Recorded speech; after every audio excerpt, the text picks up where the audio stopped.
Você sabia que o mesmo composto utilizado como veneno de rato pode salvar vidas humanas? Parece mentira, mas é verdade. Hoje então vamos falar sobre anticoagulantes. Eu sou Rodrigo Saad, cirurgião cardiovascular e doutor em cardiologia e ciências cardiovasculares pela URGS. No nosso canal explicamos temas de saúde cardíaca de uma forma simples e acessível. Se você quer aprender mais, inscreva-se agora e ative o sininho.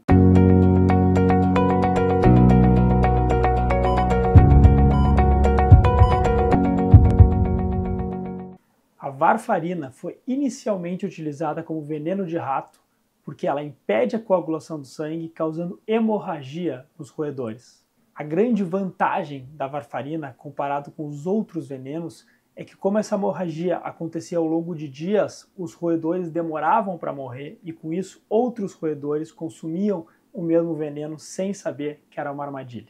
A morte desses roedores ocorre por hemorragia interna ao longo de dias, porque como o sangue não coagula, começa a haver sangramento do seu trato digestivo. Mas, na dose certa, a varfarina é um remédio muito importante e salva muitas vidas. Este é um remédio que se encaixa muito bem naquela velha frase: a diferença entre o remédio e o veneno é a dose. A varfarina é um anticoagulante oral, ou seja, ingerido pela boca, e ela é uma antagonista da vitamina K, ou seja, esse é o princípio ativo da varfarina, é a forma como ele age na coagulação. A vitamina K é essencial para a coagulação do organismo. Então, para entender um pouquinho mais, vamos olhar um pouquinho como funciona a coagulação dos humanos. O sangue apresenta um sistema complexo de coagulação, que evita que a gente tenha qualquer tipo de sangramento excessivo quando a gente tem alguma lesão externa ou interna. Essa imagem que você está vendo aí, a gente vê toda a cascata de coagulação. Mas não se assuste, obviamente não falaremos dessa complexa cascata de coagulação neste vídeo. Para simplificar, nós temos este outro gráfico com uma simplificação da cascata de coagulação, com basicamente tudo que precisamos saber para entender um pouco dos anticoagulantes. Neste gráfico simplificado, nós podemos ver que tanto as plaquetas quanto a vitamina K são importantíssimos no processo de coagulação. Portanto, é onde agem alguns remédios anticoagulantes e antiagregantes plaquetários. Essa cascata serve, então, basicamente para a formação do coágulo, para impedir um sangramento excessivo, seja ele interno ou externo. E tudo que age contra essa cascata, que são os anticoagulantes ou os antiagregantes plaquetários, impedem a formação de um coágulo indesejado, cada um com o seu mecanismo próprio. Vamos começar falando da varfarina, que foi como nós começamos esse vídeo. Como dito previamente, a varfarina age inibindo a vitamina K, ou seja, é um antagonista da vitamina K. A varfarina é um anticoagulante muito antigo que vem sendo cada vez menos utilizado por diversas desvantagens que ela apresenta, mas tem alguns pacientes que a gente sabe que a gente não conseguiu até hoje abrir mão da varfarina, que a varfarina é melhor que qualquer outro remédio. Esses pacientes são basicamente os pacientes com próteses cardíacas mecânicas, tanto aórtica quanto mitral. E o nível de anticoagulação com a varfarina depende do local da prótese mecânica em que o paciente tem. Se for uma prótese aórtica mecânica, o INR, que é o nível de anticoagulação que a gente vê fazendo examezinhos de sangue, tem que estar entre 2 e 3. Assim como pacientes que apresentem fibrilação atrial e usem varfarina, também tem que estar com INR entre 2 e 3. Pacientes que têm prótese mitral mecânica, nós vamos entender nos próximos vídeos por quê, porque a velocidade da passagem do sangue pela válvula mitral é menor do que pela válvula aórtica, por isso tem uma predisposição maior para formar coágulos, então nós precisamos de uma anticoagulação um pouco mais agressiva, com o INR ficando entre 2,5 e 3,5. Por que a gente fala assim da varfarina? Que se for possível é melhor a gente ter uma outra alternativa. Porque a varfarina, apesar de ser muito eficaz, ela requer cuidados rigorosos. Ela necessita de monitoramento frequente com exames de sangue, com esse INR que eu acabei de comentar. Ela necessita de uma atenção especial à dieta, porque há alguns medicamentos que interferem com o mecanismo de ação da varfarina, principalmente alimentos verdes. Ela tem um maior risco de hemorragia ou de trombose se não for utilizada corretamente. E a dose ideal de varfarina varia de pessoa para pessoa ou até na mesma pessoa, dependendo do momento de vida e com os alimentos consumidos. Portanto, a varfarina, apesar dela ser muito boa, ela requer muitos cuidados. Então, se a gente tem uma outra alternativa, normalmente essa outra alternativa é preferencial.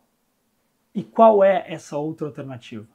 Essa outra alternativa são os novos anticoagulantes, ou os NOACs.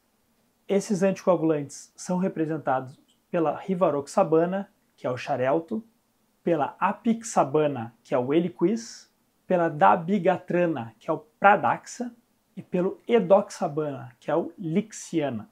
A grande vantagem desses novos anticoagulantes é que é uma dose fixa diária para todos os pacientes e não necessita desse monitoramento com exames de sangue.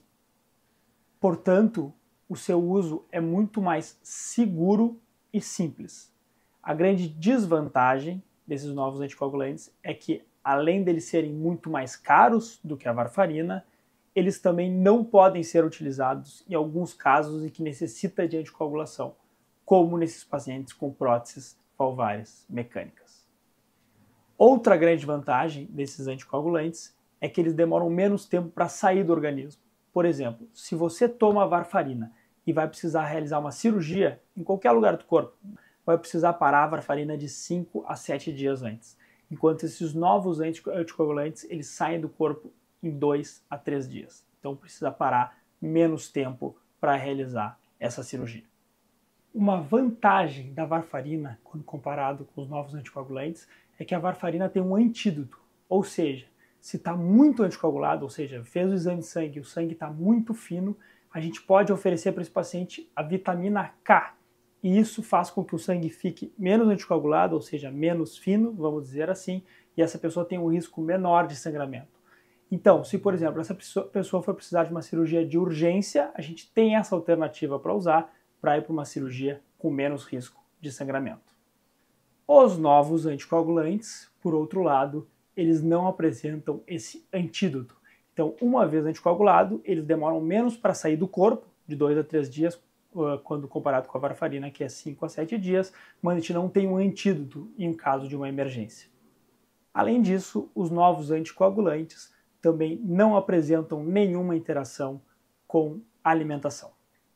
E onde que esses novos anticoagulantes entram naquela nossa cascata da coagulação? Na verdade, eles entram naquela mais complexa, inibindo de duas formas diferentes. Os que têm X no nome, rivaroxabana, apixabana, edoxabana, eles inibem o fator 10A, enquanto que o dabigatrana inibe diretamente a trombina.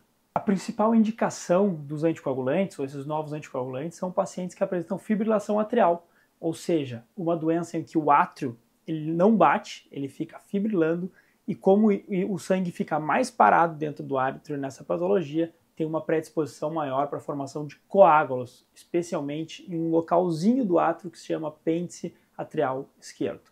Então esses novos anticoagulantes impedem que esses coágulos sejam formados. Daria também para usar nesses casos a varfarina, mas como já dito, quando a gente tem as duas opções, a gente acaba preferindo o uso dos novos anticoagulantes pela facilidade. E os antiagregantes plaquetários, ou seja, quem toma S, aspirina infantil, ou clopidogrel, Plavix, na verdade, eles não são considerados anticoagulantes, apesar deles também afinarem o sangue, como nós podemos dizer, e diminuírem o risco da formação de coágulos. Estes antiagregantes plaquetários são utilizados principalmente em pacientes que tiveram infarto ou têm um stent cardíaco ou uma válvula cardíaca biológica e eles são menos potentes que os reais anticoagulantes.